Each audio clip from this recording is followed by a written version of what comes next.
취중 전망! 여러분 안녕하세요. 제가 지난 11월에 30만 기념 파티를 했었습니다. 그때 치맥 파티로 진행을 했었고 50여 구독자분들과 치맥 파티를 하면서 이런 이야기를 더 정말 좀 술 한잔 하면서 취중 전망을 하면 어떨까 하면서 기획을 했고 약속해 드렸던 대로 취중 전망을 지금부터 하도록 하겠습니다. 취중 전망인데 안 취한 전망이면 안 되니까 그죠? 그래서 취할 수 있도록 하겠습니다. 일단 자기소개 한마디씩 해주실까요? 이쪽부터? 안녕하세요. 저는 이종화라고 하고요. 네. 안녕하세요. 저는 이제 안중우라고 하고요. 저는 서촌에서 튀튀쿠키라는 제과점을 운영하고 있고요. 우리 짠 한번 하시죠. 네. 취중! 감사합니다. 와, 이게 여기 시그니처 메뉴라고 합니다. 자, 그러면 우리 안주도 나왔으니까 안주 드시면서 이야기를 나누시죠. 예. 자, 뭐부터 먹어야 되나? 하나씩 잡으세요. 나도 이거 하나 먹어봐야겠다.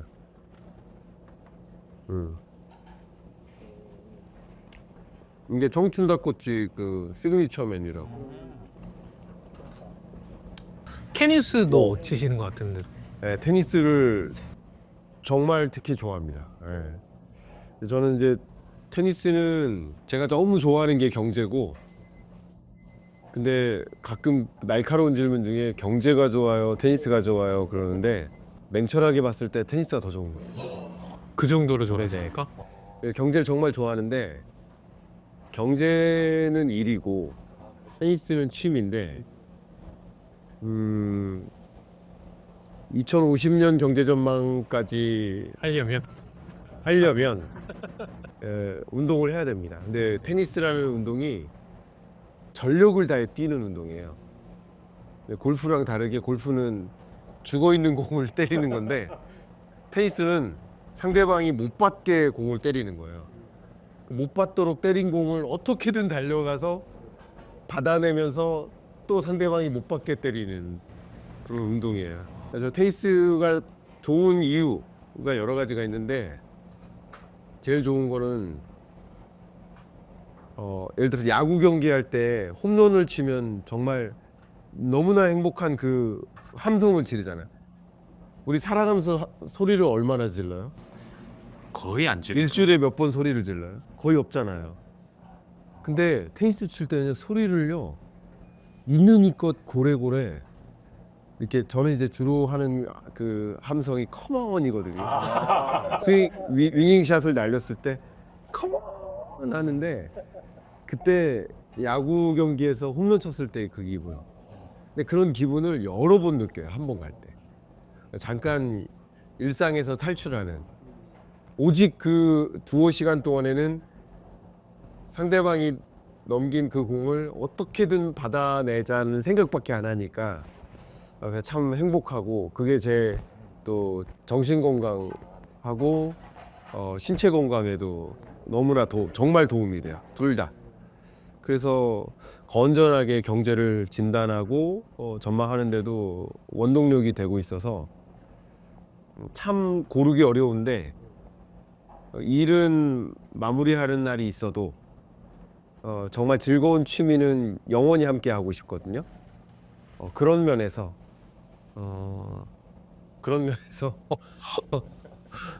경제는 돈이 되는 거고 취미는 돈을 쓰는 일인데 근데 그 둘 중에는 그래도 그래서 테니스를 너무 구력이 어느 정도? 구력이 벌써 한 15년 넘고 진짜 오래 진짜 아직도 그렇게 열정이 있으죠.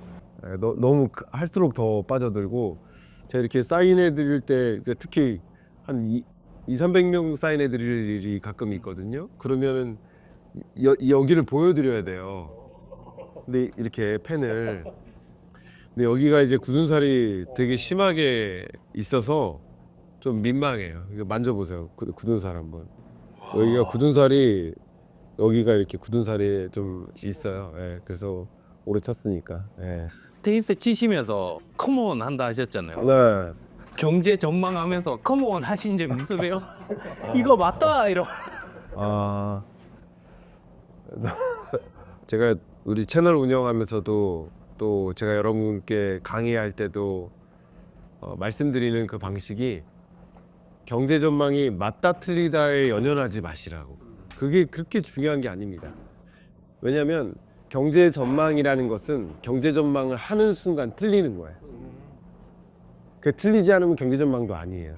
왜냐하면 경제는 생물이니까. 그러니까 어떤 경제를 전망하면 경제가 안 좋대 하면 그 안 좋게 또 대응을 해요. 또 경제가 좋대 그럼 좋다고 대응을 해요. 예를 들어 집값이 오를 거야라고 전망을 많이들 동의하는 순간 실제 집을 사는 액션을 취해요. 그러면 버블이 형성될 수도 있고, 그러니까 이 전망 그 자체가 중요한 게 아니라 그 전망에 깔려 있는 그 논리를 보시라. 그 말씀을 항상 드리거든요. 그래서 전망이 맞았다 하면서 행복해할 때는 뭐 있긴 있었습니다만, 있긴 있었겠죠. 예. 예를 들면 그건 이제 투자에 관한 조언을 많이 드리진 않는데, 제가 드렸던 조언 중에 인플레이션 시대에는 인플레이션에 투자하라. 그래서 2022년에 인플레이션이 오니까 인플레이션을 야기하는 그 동인이 에너지 가격, 원자재 가격이니까 원유 선물 ETF 투자를 좀 추천하는 의견을 드린 적이 있어요. 그런 게 이제 투자적인 의견을 잘 안 드리는 편인데, 그런 의견이 를 드렸는데 그것을 이제 그 말씀 때문에 성공했어요 라는 그런 댓글을 볼 때, 그럴 때 내가 도움이 되드렸구나 하는 마음에 행복한, 커먼하는 마음은 있죠. 예. 경제 전망서 매년 보면 그 한 줄이 있거든요.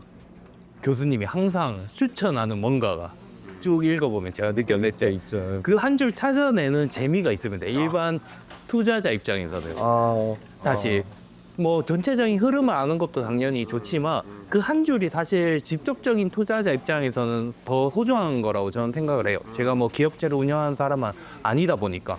그러면서 그게 저는 맞을 때 왠지 모르는데 제가 투자 안 했더라도 구독자로서 기뻐요. 그 한 줄을 찾아내시는구나. 너무 좋네요. 실패한 적 없어요? 제가 실패한 게 아니라 교수님이 항상 맞더라고요. 이상하게. 이상하다니요. 이렇게 맞을 수 있나 싶을 정도로 제가 느꼈을 때는 그 신뢰도가 그냥 자연스럽게 저는 높아지고 있는 것 같아요. 근데 제 의도랑 맞아서 너무 좋네요. 저는 예를 들어서 정말 많은 기업들을 만나고 정부의 뭐 고위 공직자들도 많이 만나고 이제 정부 자문위원을 하고 또 정부 구성원들도 강연의 대상이니까. 근데 제가 어떤 정치적 편에 서서 하는 건 전혀 아니에요. 저는 첫 청와대 자문위원을 2013년에 했어요. 그때부터 지금까지 하고 있어요. 기재부나 국토부나 산업통상자문, 그러니까 이게 정치적 편에 서서 하는 건 아님을 아마 이해해 주실 거라고 생각하고, 근데 그렇게 그런 고위공직자를 만나거나 기업의 경영의사결정자들을 이렇게 강연을 형태로 만나거나 하면 질문 중에 하나가 뭐 사요? 언제 사요? 그러면 저는 뭐 죄송하지만 가장 우둔한 질문이다. 그리고 그 우둔한 질문에 답변하는 사람이 있다면 그건 죽은 강연자다. 그건 죽은 전문가다. 제가 무슨 말씀이냐면 물고기를 잡아주면 안 됩니다. 물고기를 잡아주는 방식으로 접근하는 사람은 그 순간 의미가 없어진다. 저는 그렇게 생각해요. 항상 물고기 잡는 법을 말씀드리러 왔다. 그래서 그 논리를 들으셔라. 그러니까 경제 전망도 마찬가지예요. 논리를 들으셔라. 그리고 저랑 전혀 다른 생각을 하시는 전문가가 초대돼서 토론을 하는 장면도 마찬가지입니다. 논리를 들으셔라. 그러니까 같은 생각을 하는 전문가랑 토론을 할 때도 서로 보완적 의견이 있기 때문에 논리를 쌓을 수 있는 거고, 전혀 다른 생각을 하는 분과 대화를 할 때도 그 속에 담겨 있는 각각의 의견을 근거를 이제 충돌해 가면서 듣다 보면 내가 그 널리지를 쌓는 거죠. 네, 저는 그래서 물고기 잡는 법을 말씀드리고 싶고, 또 마지막으로 한 가지 말씀드리면, 물고기를 잡아주는 순간 설사 물고기를 선물 받은 사람은 거기서 끝납니다. 그게 마지막입니다. 그건 좋은 방법이 아니에요. 우리가 1년 살 게 아니잖아. 1년 투자할 게 아니라고. 그러니까 물고기 잡는 법을 계속, 투자적인 관점에서도. 그래서 저는 그 아까 경제 전망에 대한 이야기도, 토론에 대한 이야기도 여러 가지가, 저는 어쨌든 기본적으로는 방법론을 말씀드리고 싶다. 제가 항상 강조하는 게, 여기 소주병이 이렇게 보이잖아요. 이 소주병을 보시면 이거 뭐 같으세요? 그냥 소위 말하는 소주병이잖아요. 근데 뒷면 보셨어요? 밑면 보셨나요? 윗면 보셨나요? 사실 이것만 보고 판단하면 이렇게 생겼구나라고 생각할 수 있지만, 사실 이것만 보고 판단한 사람은 밑면과 밑면과 뒷면을 보지 못한 판단인 거예요. 의사결정에 장애가 있는 거예요. 그러니까 저도 미처 360도를 다 못 볼 수가 있어요. 그러니까 다 보십사. 다 보시길 바라고, 내가 혹여나 의사결정을 내릴 때 미처 못 보았던 부분 때문에 미스저칭을 내릴 수가 있다. 그런 걸 막도록 해야 된다.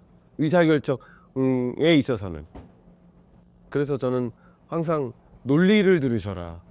그러니까 토론도 토론의 의미가, 근데 참 많은 토론에 참여하신 분들이 토론 소감으로서 저한테 직접 얘기해 주시거나, 아니면 토론 끝나고 저한테 또 따로 얘기해 주시는 것도 한 번도 들어보지 못했던 질문이다. 혹은 자기도 좀 배워간다. 자기도 미처 생각하지 못했던 것을 생각했다. 자기도 못 봤던 부분을 생각했다. 자기의 어떤 판단도 좀 조심스러워졌다. 이런 말씀들을 많이 피드백을 주시거든요. 그러니까 인터뷰의 한계는 그래요. 저도 이제 다른 여러 채널이나 방송에 출연하면 아나운서나 MC나 이런 유튜버 진행자들은 정해져 있는 질문을 읽어요, 사실은. 그러면 거의 답변이 뻔하죠. 반문이 없으니까. 근데 반문이 있는 순간 그 사람이 진짜인지 가짜인지 알 수 있어요. 그리고 그 논리의 풍부함과 빈약함을 확인할 수 있어요. 그 논리가 부딪힌다면 제가 다 맞다는 게 아니에요. 저도 틀릴 수 있어. 저도 많이 틀리겠죠. 근데 서로 부딪히는 부분들을 확인하면서 저도 논리의 부족함을 채워나가듯이 여러분들도 논리를 채워나가셨으면 하는 마음. 그게 무엇이건 간에. 그래서 저는 참 경랑과 토론합시다라는 시리즈를 너무 사랑하고, 또 제 강의도 저는 이제 제가 사랑하는 각각의 유튜브 내 시리즈인데, 여러분이 그런 다양한 접근으로 이제 널리지를 쌓아나가셨으면 좋겠다. 물고기 잡는 법을 가져나갔으면 좋겠다, 그런 생각입니다. 너무 좋은 질문 있었네. 저희는 근데 네. 학교에서 네. 학생들하고 이렇게 수업을 하실 때 네. 나오는 질문 중에 이거는 내가 생각하지 못한 것들을 학생들이 생각하고 있는 것 같다, 그런 것도 있을 것 같거든요. 왜냐면 그 친구들은 자주 교수님을 뵙고 실제적으로 매일 같은 얘기를 들으면서 생각을 하고 질문을 할 수 있으니까. 네. 혹시 그런 경우가 있었나요? 이게 저도 이제 이런 이제 강의도 오래 해왔고, 그리고 이 경제 연구를 오래 해왔기 때문에 사실은 그 질문의 범주가 그 다 안에 있어요. 네, 그 안에 제가 고민해왔던 범주. 예를 들면 제가 현대경제연구원에 있을 때는 6개월 동안 가계부채만 팠어요. 가계부채만 6개월 동안 밥 먹고 가계부채만 연구했단 말이에요. 또 6개월 동안 부동산만 연구했어요. 6개월 동안 금리 가지고만 연구했어요. 6개월 동안 고용 가지고만 연구해요. 또 한 6개월 동안 물가 가지고만 연구해요. 얼마 전에 우리 KDI 경제전망 실장님 초대해서 대화를 나눴는데 그 KDI 경제전망에 참여하는 박사급 인력이 20명이에요.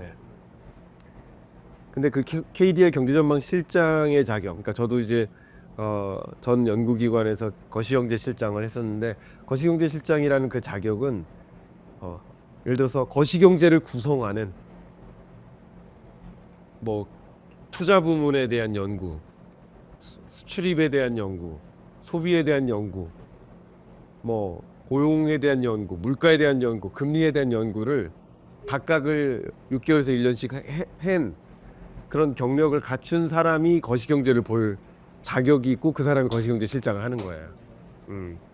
그 기관에서.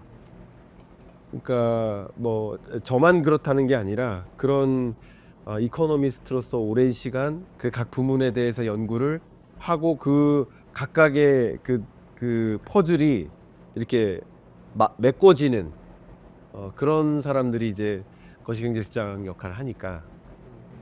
네. 학생들이 열심히 공부해야 되겠네요. 그래서 이제 난상 토론하고 하는 걸 참 좋아합니다. 네, 저는 좀 부러웠거든요. 그러니까 교수님을 맨날 뵙고 궁금한 게 있으면 가서 물어볼 수 있잖아요. 바로. 네. 네, 그런 것들은 이제 그 친구들은 잘 모를 수도 있지만 네. 그런 기회가 사회에 나오면 그렇게 많은 기회는 아니니까.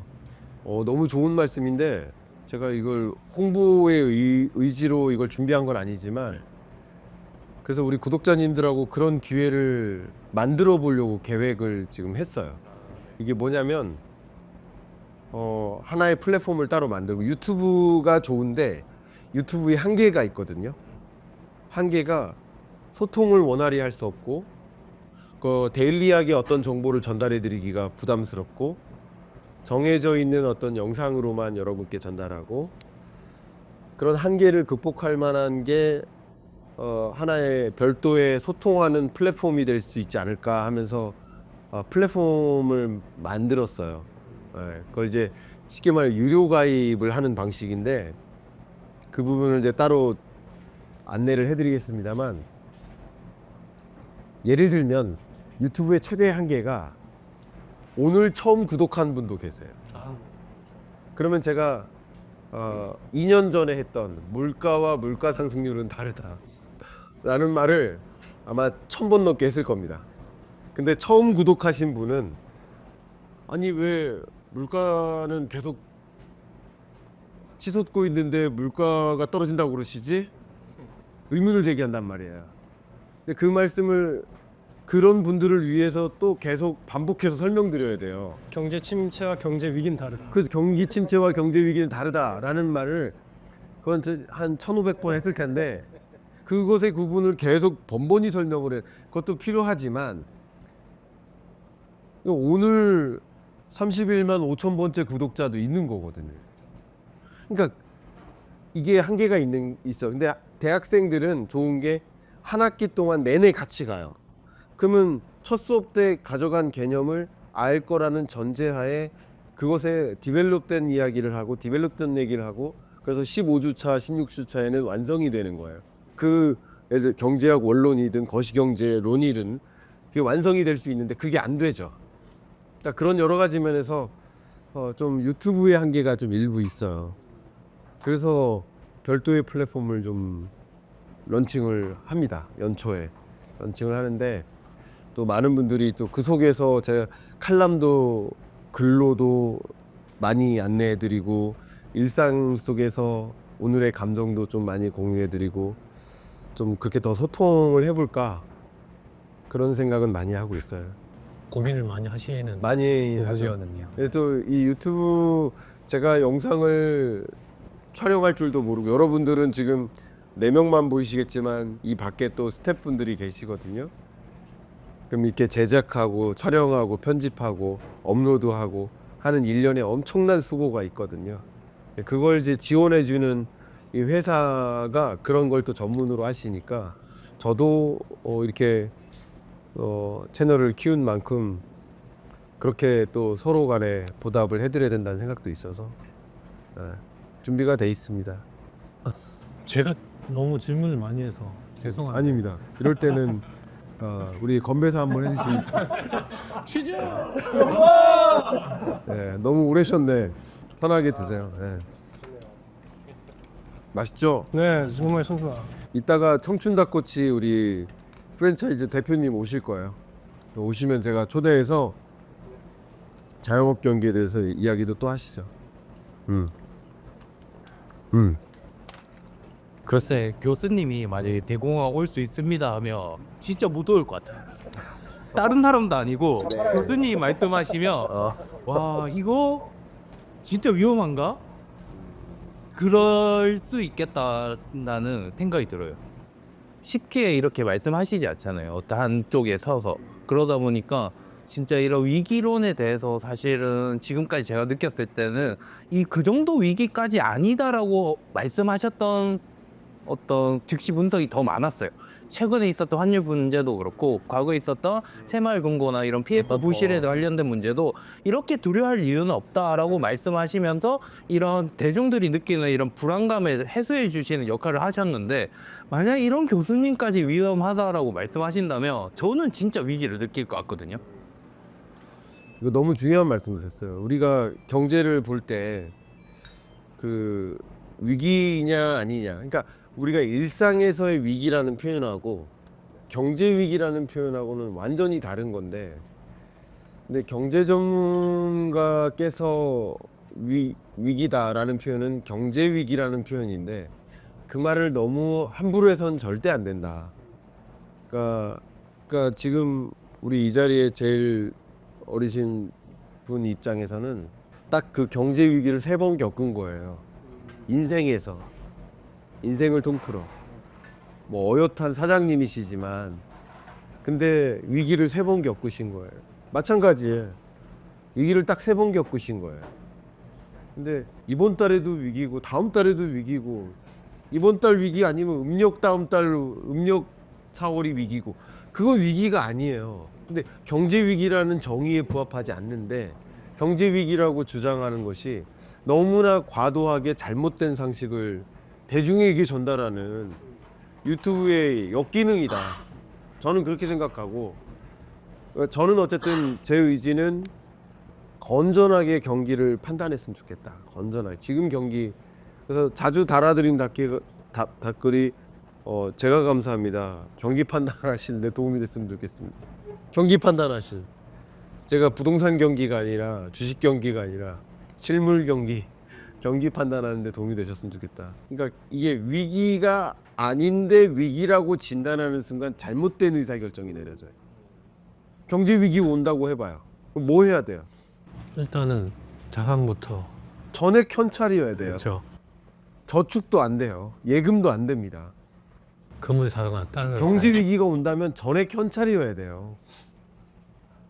다 돈 인출해서 찾아놔야 돼요. 경제 위기가 올 거라고 가정했을 때의 어떤 의사결정과 경제 위기까지는 아니고 저성장으로 볼 때의 경기 판단은 완전히 다르니까 그 다른데 항상 위기 얘기하고 제가 지금도 너무나 존경하고 너무나 좋아하는 한 전문가분이 계신데 제가 그분을 거론하진 않겠지만 혹여나 추론하지 않아 주셨으면 좋겠고 이제 그분이 저랑 이제 토론하시다가 어떤 말씀을 주신 적이 있냐면 이게 위기가 아닙니다 라고 말씀드렸더니 위기가 아니라고 생각하는 게 위기입니다 하고 사람 그죠. 그분들은 다 그렇게 생각하죠. 아니 그 경제학자께서 위기의 정의를 아실 텐데 왜 위기를 그렇게 정의하냐 이거예요. 위기가 아니라고 생각하는 게 위기다라고 정의하는 게 맞아요? 경제 위기의 정의가 있잖아요. 경기 침체의 정의가 있고 그 정의에 부합하는 얘기를 해야죠. 그죠? 어려운 경제 맞아요. 저 너무나 어려운 경제라는 것은 저도 덜감합니다. 어려운 경제죠. 이게 좋은 경제인가요? 너무나 어려운 경제죠. 근데 경제 위기라는 단어를 붙이기는 어렵다.